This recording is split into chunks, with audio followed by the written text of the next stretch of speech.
Hi everyone, thanks for tuning in for discussing this important topic of participant recruitment and inclusivity in developmental research.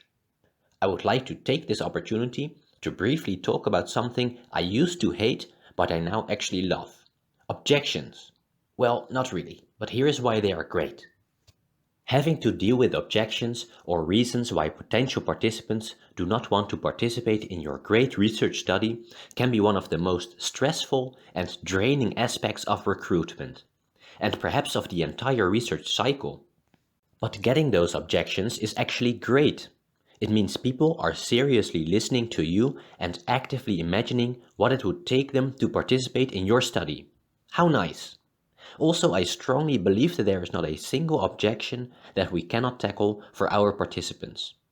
You know what's worse than someone who's telling you why they think they can't participate? Someone who agrees with everything you say, but never shows up in the end. So please, by all means, let people object.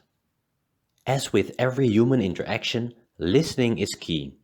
What does the objection ultimately boil down to?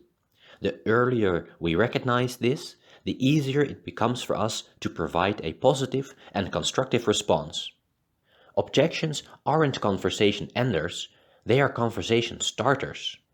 My best piece of advice to those involved in the process of participant recruitment would be to furiously take note of every single objection that you encounter from day one, and furiously write down a reply that will stop this particular objection to be used against you as a reason for non-participation. If we do that for our own project, and others do that for their project, and if we will be sharing our experiences in, let's say, a living document, we would ultimately create an answer to the ultimate question of life, the universe, and everything.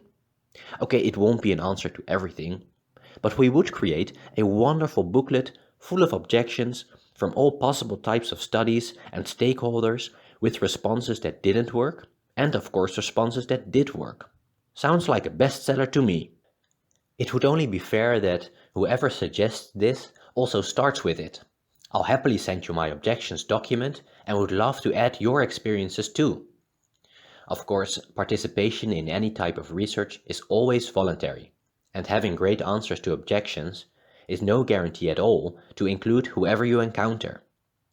But it can definitely reduce the so-called false negatives among your non-participants and keep the conversations going.